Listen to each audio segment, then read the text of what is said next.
അസ്സലാമു വറഹ്മത്തുള്ളാഹി വബറകാതുഹു. എല്ലാവർക്കും പുതിയൊരു വീഡിയോയിലേക്ക് സ്വാഗതം. പ്രിയപ്പെട്ടവരെ, നുബുവത്തിൻ്റെ ആദ്യ കാലഘട്ടത്തിൽ റസൂലുള്ളാഹി സ്വല്ലല്ലാഹു അലൈഹി വസല്ലമ രഹസ്യമായിട്ടാണല്ലോ പ്രബോധനം ചെയ്തുകൊണ്ടിരുന്നത്. അന്നേരം അർക്കം എന്ന് പറയുന്ന സഹാബിയുടെ വീട്ടിൽ വെച്ചിട്ടായിരുന്നു റസൂലുള്ളാഹിക്ക് വഹി ഇറങ്ങിയ ഖുർആനും മറ്റും സഹാബാക്കൾക്ക് പഠിപ്പിച്ചു കൊടുത്ത് പറഞ്ഞു കൊടുത്ത് മനസ്സിലാക്കി പിന്നീട് അവരത് വീട്ടിൽ പോയിട്ട് ബൈഹാട്ട് ചെയ്യുവാണ് കേട്ടോ.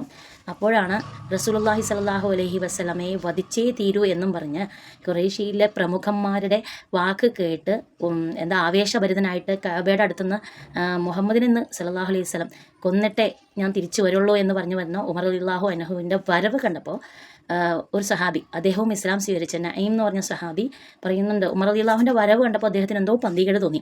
അദ്ദേഹം ചോദിക്കുന്നുണ്ട്, ഉമറെ, താങ്കൾ എങ്ങോട്ടാണ് പോകുന്നത്? ഞാൻ ഇന്ന് മുഹമ്മദ് സല്ലല്ലാഹു അലൈഹി വസല്ലം അദ്ദേഹത്തിൻ്റെ തല എടുത്തിട്ടേ തിരിച്ചു വരുള്ളൂ എന്ന് പറയുന്നുണ്ട് കേട്ടോ.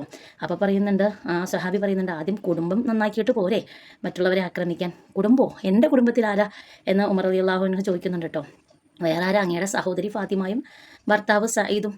അപ്പോൾ ഉടനെ തന്നെ ആ ഊരിപ്പിടിച്ച വാളുമായിട്ട് ഉമർ റളിയല്ലാഹു പോകുന്നത് ഫാത്തിമ ബീവിയുടെ അടുത്തേക്കാണ് കേട്ടോ. സഹോദരിയാണ് കേട്ടോ ഫാത്തിമ ബിന്ത് ഖത്താബ്.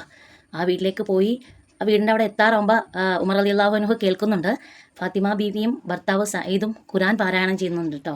ഇത് കേട്ടിട്ട് വാതിൽ തള്ളി തുറന്നുകൊണ്ടിട്ട് പറയുന്നുണ്ട്, നിങ്ങൾ ആരോട് ചോദിച്ചിട്ടാണ് മുഹമ്മദിനെ പിൻപറ്റുന്നത്?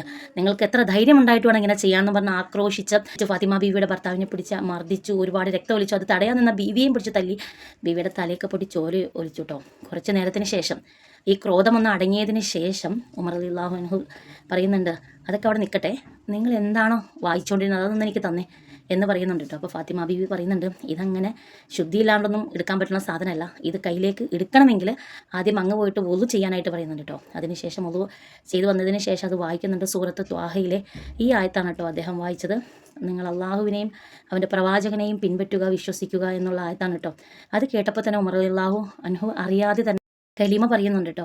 ഇത് കേട്ട ഉടനെ തന്നെ ബീവിച്ചിരിക്കുന്നുണ്ട് കേട്ടോ സന്തോഷം കൊണ്ട്. പിന്നീട് അവർ മൂവരും കൂടി റസൂലുള്ളാഹിൻ്റെ അടുത്തേക്ക് പോകുന്നുണ്ട് കേട്ടോ.